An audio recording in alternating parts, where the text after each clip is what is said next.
Bonjour et bienvenue sur Les Numériques pour un nouveau numéro de Jeudi Pro que nous sommes ravis de passer en compagnie de Guillaume Chéniaud, directeur général adjoint de Xiaomi France. Bonjour. Bonjour. Nous sommes également avec Marco Mosca, rédacteur en chef des Numériques. Bonjour Marco. Bonjour. Alors Guillaume, on aimerait d'abord profiter de votre présence sur notre plateau pour commencer par un point qui rend un peu fou nos testeurs chez Les Numériques. Pourquoi y a-t-il autant de modèles Xiaomi différents ? On a compté 11 Mi 11, je crois. Il me semble. 11 Mi 11. Alors, bon, je pense que c'est pas à l'échelle du marché français, mais effectivement, on a beaucoup de produits et on a beaucoup de clients, notamment, qui nous disent que notre gamme est difficilement lisible. Je pense que ça fait partie d'une stratégie au départ, je ne vais pas dire d'inondation ni de saturation, mais en tout cas d'abondance. C'est-à-dire que ce qui prime quand une marque arrive sur un marché, ce n'est pas forcément la rationalisation de sa gamme, mais d'avoir beaucoup de produits et de faire en sorte qu'ils soient visibles et qu'ils se vendent. Je pense que ça constitue une première étape de développement.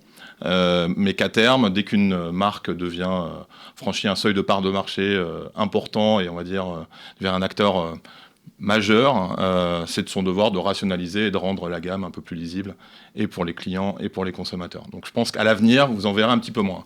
Après, il y a juste par rapport à ça, c'est un effet stratégique, mais il y a aussi un effet conjoncturel qui nous arrange bien.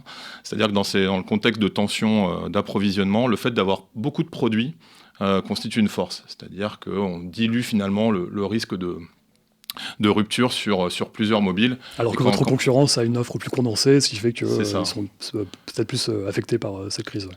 En effet. Et donc, voilà, vous avez compris le principe, dès lors qu'il y a un produit en rupture, on est capable de compenser la demande avec un autre modèle. Et du coup, par rapport aux consommateurs, comment vous n'avez pas peur finalement de les perdre et comment est-ce que vous faites pour répondre aux interrogations des consommateurs vis-à-vis de tous ces modèles ? Parce qu'entre un 11T, 11T Pro et donc les 11 modèles différents du Xiaomi 11, comment est-ce qu'on fait pour s'y retrouver, quoi ? Alors encore une fois, le nombre de modèles dont vous parlez, il n'est pas en France. En France, je crois que sur la série... C'est en Chine et en France, je crois. En France, je crois qu'on a 4-5 modèles haut de gamme. Après, c'est vrai que c'est plutôt sur l'entrée et le milieu de gamme qu'il y a un certain nombre de modèles. Je crois qu'aujourd'hui, on a plusieurs modèles pour répondre aux demandes des consommateurs, parce qu'il y a différents types de produits, avec des tailles d'écran, des capteurs photo, des batteries différentes. Donc ça, c'est un premier point. C'est pas forcément très lisible, mais en tout cas, ça nous pose pas de problème. Peut-être qu'on en parlera un petit peu plus tard, puisqu'on voit que ça nous pénalise pas dans notre développement commercial. Le plus gênant, finalement, c'est presque pour les retailers et pour les opérateurs qui, eux, ont un petit peu de mal parfois à tout mettre en notre gamme en musique. Mais encore une fois, on va faire en sorte de rendre ça plus lisible et plus clair dans les mois et années à venir. Et justement, qu'est-ce qu'ils demandent les retailers ? Est-ce qu'ils demandent un modèle particulier ou est-ce qu'ils demandent ce qu'il y a, par exemple ? Parce qu'on peut se dire qu'avec la pénurie, il y a plus de téléphones, enfin moins de téléphones. Est-ce que le retailer... Est-ce qu'il demande un modèle particulier, une gamme particulière ? Non, je crois que les opérateurs et les retailers demandent déjà un acteur fort. C'est un marché qui a longtemps été dominé par 2 acteurs et il y a besoin d'avoir au moins un 3e acteur qui serve de contrepoids, je dirais, aux 2 gros acteurs traditionnels. Ça, c'est une réalité. Ensuite, je pense qu'ils demandent une gamme complète. Si vous demandez, je ne veux pas me faire le porte-parole des opérateurs et des retailers, mais je crois qu'ils ont besoin à la fois de produits entrée de gamme et milieu de gamme, ce qui constitue un peu notre cœur d'offre, parce qu'aujourd'hui, 70% des volumes se vendent à moins de 400 € TTC, donc ils ont besoin d'avoir une offre importante. Et donc là, on y répond, nous, Xiaomi. Et puis je pense qu'ils ont aussi pour volonté de nous voir monter sur le haut de gamme, de vendre des produits un peu plus premium, parce que c'est le souhait de tout client de vendre un peu mieux, un peu plus cher, et donc de pousser vers des produits à valeur. Donc je pense qu'ils ont besoin de nous voir sur tous les segments. Justement, vous venez d'annoncer l'arrivée donc, des 11T Pro. C'est le flagship de la marque à 699 €. Est-ce que c'est le maximum que puisse faire pour le moment Xiaomi sur le marché français, sachant qu'effectivement c'est encore compliqué pour vous d'arriver avec des smartphones qui puissent concurrencer les rivaux avec des smartphones à plus de 1 000 €? Ouais, c'est un bon point. Je crois qu'on a vendu en début d'année le Mi 11 qui était 100 € plus cher. On pense qu'à ce stade du développement de la marque et de la présence de la filiale en France, on est sur la fourchette très haute. Et déjà au-dessus de 500 €, ça représente une part minime de nos ventes. Donc la construction de notre offre premium ira de pair avec la progression de nos indicateurs de marque, non pas de notoriété, mais de préférence ou de considération. On y va progressivement, step by step. Après, c'est pas un objectif en soi de vendre plus cher et d'aller sur des sommets de prix. L'idée, c'est de fournir un produit de qualité à nos clients avant tout. Au meilleur prix. Ouais. Au meilleur prix. Là, pour le coup, ça, c'est le claim de la marque. Innovation for everyone, donc au bon prix sur chaque segment. Alors apparemment pour l'instant ça marche en termes de distribution, de vente. En tout cas, Xiaomi est passé au deuxième trimestre 2021, il me semble, devant Apple en Europe en termes de vente, devant Samsung en France aussi. Vous avez gagné 82% de parts de marché. Quels ont été en gros les points forts de cette stratégie en France et quelles ont été en gros les clés du succès de Xiaomi en Europe? Alors, je vais vous parler du marché français, principalement. Alors, les 82%, c'est le taux de croissance par rapport à l'année dernière. Ouais. Sur Canalys, ça indiquait qu'on avait à peu près 30% de part de marché sur la période. Je crois que si on doit être synthétique et résumer les facteurs clés de succès, je crois qu'il y en a 4. Le premier, c'est quand même de se dire que c'est un groupe qui est derrière. C'est-à-dire que la marque est présente depuis 3 ans en France, mais elle est présente, le groupe existe depuis 11 ans. Il a fait ses preuves en Asie du Sud-Est, en Chine, en Inde. Donc il y a une puissance industrielle, financière, marketing qui peut paraître soudaine en France, mais qui est quand même existante depuis longtemps par ailleurs. Deuxième élément, je trouve, c'est les produits. Les produits sont de qualité, en tout cas, les indicateurs notamment de services après-vente nous le disent. On a des standards qui sont bons, des produits qui sont encore une fois de bonne qualité et au bon prix. C'est-à-dire que globalement, on fait en sorte d'être systématiquement bien positionné par rapport à nos concurrents, quel que soit le segment. Ça, c'est le deuxième élément. Le troisième élément, je dirais que c'est la marque. Et ça, le mérite en revient aux équipes de Xiaomi depuis 3 ans, qu'on réussit à construire une marque qui est à la fois accessible dans le sens prix, je viens d'en parler, mais aussi dans la proximité qu'elle a su créer avec le consommateur. On pourra peut-être parler un petit peu plus tard des Mi-fans qui constituent un peu nos fans nos plus engagés et qui interagissent avec nous, et on a un rôle dans ce lien de proximité. Je pense que c'est un facteur clé de succès. Et dans le côté accessible, et puis dans le côté fun aussi. Je crois que la marque elle a un côté un peu fun, décalé. Le fait, par exemple, qu'on ait lancé des trottinettes, qui était un objet qui a créé la catégorie en France, qui était assez fun, je pense que ça contribue et ça déteint un peu sur les smartphones. Ça aide aussi au positionnement de la marque. Et puis le dernier point, pour parler du marché français, c'est que peut-être ce qui est possible sur le marché français n'est pas sur d'autres marchés. C'est-à-dire qu'en France, comme je disais tout à l'heure, c'est un marché où 50% des produits se vendent à moins de 250 €, plus de 2/3 à moins de 500 €, pardon. Et donc, ça matche parfaitement avec notre offre. La disparition de Huawei aussi en Europe vous a beaucoup avantagé, en France et en Europe. Oui, c'est vrai. Alors, ce qui est intéressant, c'est de regarder que la marque a commencé à se développer alors que Huawei n'était pas encore retiré des marchés européens. Donc, je dirais plus que Huawei était un effet accélérateur pour nous plutôt qu'un élément déclencheur. Mais effectivement, ça a contribué au fait que ça aille beaucoup plus vite que ce que nous-mêmes on avait prévu. Vous auriez du coup dépassé Huawei si Huawei était resté au niveau qui était le sien à l'époque. C'était l'idée. Franchement, c'est difficile de faire de la prospection ou de la fiction. J'en sais rien. Encore une fois, je pense que ça aurait été de toute façon, la progression aurait été moins rapide qu'elle ne l'est aujourd'hui. On ne s'imaginait pas être numéro 1 en 2021, pour être très, très franc. C'est une bonne surprise, mais c'est très rapide. Et du coup, en France, en Europe, donc, vous êtes numéro 1, ça c'est clair, pour le moment. Mais il y a aussi d'autres nouveaux entrants chinois, des Oppo, des Vivo. Comment est-ce qu'aujourd'hui, est-ce que vous comptez maintenir un peu à distance non seulement Apple, Samsung, mais aussi Oppo, Vivo et vos concurrents asiatiques?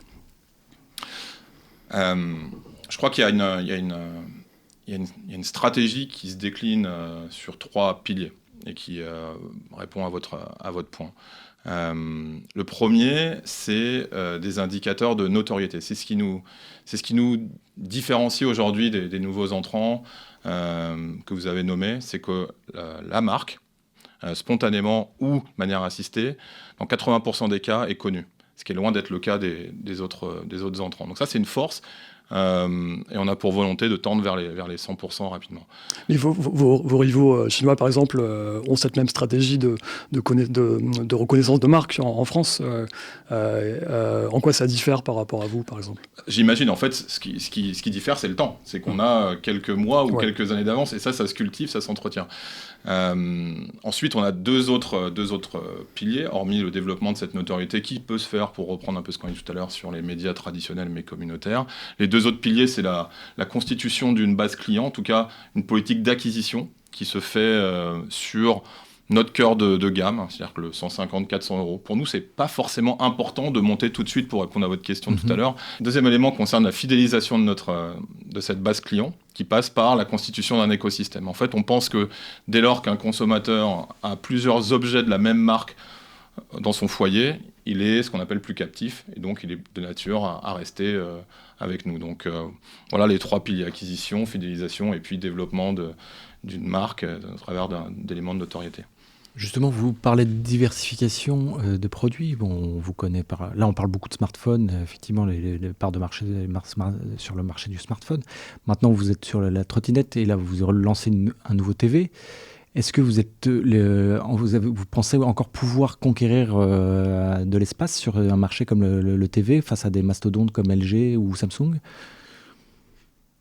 Alors effectivement, ça fait partie de notre stratégie, tout en admettant que le smartphone est notre cœur de métier et constituera de toute façon l'essentiel de nos revenus, notre chiffre d'affaires dans les années qui viennent. Pour autant, sur la télé, c'est un marché qu'on a envie de dépoussiérer un petit peu. On va y aller avec des ambitions mesurées. On a commencé cette année, on commence à vendre quelques milliers de pièces. On regarde exactement comment on arrive justement à commercialiser ces produits, plutôt sur des produits entrée de gamme. Pour l'instant, nos plus grosses ventes, c'est sur du 32 pouces. Donc on n'est pas encore sur des produits à très haute valeur. Dès lors qu'on va acquérir et obtenir la confiance des distributeurs, on élargira notre gamme, c'est prévu pour l'année prochaine. On va passer la seconde et aller un petit peu plus loin avec plus de distributeurs. On est dans une phase de test qui va être amenée à se développer. Ouais. Xiaomi prospère effectivement en termes de vente, mais en termes de bénéfices, par exemple, vous restez encore très loin derrière Apple et Samsung, malgré quand même des progressions assez significatives ces derniers trimestres. Est-ce que vous prévoyez d'essayer d'améliorer votre marge avec des tarifs d'appareils un peu plus élevés, ou est-ce que cette marge de 5%, ça reste l'objectif, la promesse de Xiaomi aujourd'hui ? La marge de 5%, c'est un business model industriel. Ouais. Moi, je pourrais juste vous parler, encore une fois, de notre business model France et de ce qu'on se compte faire sur le marché français. On est, je pense, à court et moyen terme sur une stratégie qui va rester telle qu'elle est, c'est-à-dire, encore une fois, travailler sur notre cœur de gamme, qui constituera l'essentiel de nos volumes, on va dire 150-400 euros pour faire simple. Ensuite, oui, il y a une volonté de monter en gamme, de vendre des produits un petit peu plus chers, d'avoir le même positionnement, c'est-à-dire d'être bien placé, mais sur des segments un peu plus hauts. Mais je pense que c'est encore un peu prématuré, parce que la marque, encore une fois, n'est pas encore suffisamment bien établie pour qu'on puisse prétendre à cette montée en gamme, et donc éventuellement à des marges plus confortables. Ouais. Dernière question, ça porte plus sur un peu plus géopolitique. Le tour de vis chinois actuel qui touche toutes les entreprises tech ne va-t-il pas menacer la force de Xiaomi actuelle? Et est-ce que finalement vous avez échappé aux sanctions américaines qui ont touché Huawei, et finalement est-ce qu'on ne peut pas se dire que finalement la sanction pourrait venir de la Chine elle-même? On a été épargné par les sanctions américaines. Je pense qu'on est à l'abri de tout tour de vis dont vous parlez. J'imagine que vous faites allusion à d'autres grands groupes chinois, mais on est à l'abri. Honnêtement, je suis pas... Il n'y a aucune menace qui pèse sur Xiaomi à votre connaissance? Pas à ma connaissance, non, pas à ma connaissance. En Lituanie, par contre, récemment, le gouvernement lituanien a recommandé de se débarrasser des téléphones Xiaomi parce qu'à cause de problèmes de partage de données avec la Chine, mais aussi de censure qui pourrait être activée à distance sur les téléphones Xiaomi depuis la Chine. Quelle est votre réaction par rapport à ça? Est-ce qu'en France, vous sentez concerné par cette question? Non, j'ai eu connaissance de ce cas. Tout ce que je peux vous dire, parce que j'ai pas une connaissance très précise du marché lituanien et des enjeux sous-jacents, c'est qu'en France, on est RGPD compliant, qu'on respecte complètement le consommateur et ses données, et que donc c'est un non-sujet en France. La Lituanie aussi, normalement, mais apparemment, c'est pas le cas. Je suis pas à même de commenter ce qui se passe sur le marché lituanien, mais tout ce que je peux vous dire, encore une fois, c'est qu'en France, c'est absolument un non-sujet et qu'on est très respectueux des règles établies. Ça marche. Pour finir, nous avons une nouvelle petite rubrique dans cette émission. Nous appelons ça la pastille de ZDNet de nos confrères de bureau. Xiaomi est donc désormais bien connu du grand public français, mais pour l'instant, au niveau des entreprises, des offres entreprises, il n'y a pas grand-chose, quoi. Donc ma question est la suivante. Quels sont vos plans côté offre pour les pros dans les mois qui viennent? Quelle est votre feuille de route? À quoi est-ce qu'on peut s'attendre en 2022? Donc Xiaomi aujourd'hui est essentiellement sur le B2C. On commence à aller sur le B2B doucement. Pour la première raison, c'est qu'on n'est pas staffé pour. On est une petite structure d'une 50aine de personnes. Or, l'adressage des structures du marché du B2B demande beaucoup de ressources humaines. Donc on n'est pas encore prêt. On commence à le faire avec les opérateurs en particulier. On a quelques succès d'estime. On commence à être positionné sur quelques appels d'offres. J'en ai un ou deux en tête sur lesquels on a bon espoir de rafler la mise. Et à ce stade, il se peut qu'il y ait des réticences à travailler avec des marques chinoises. On les voit pas vraiment, puisque nous, on est plutôt positionné sur le bas du marché B2B. C'est-à-dire qu'on est sur small and medium business, les entreprises de petite ou de taille moyenne, et donc qui ont des besoins assez proches de celui du B2C. Dès lors qu'on répondra à des marchés publics ou à des marchés corporate, on verra exactement quelles sont les contraintes auxquelles on sera confronté, mais aujourd'hui, on perçoit assez peu ces éventuelles difficultés. Merci beaucoup Guillaume Chéniaud, directeur général adjoint de Xiaomi France, et merci Marco. Merci. Merci. Et merci Karl pour la réal.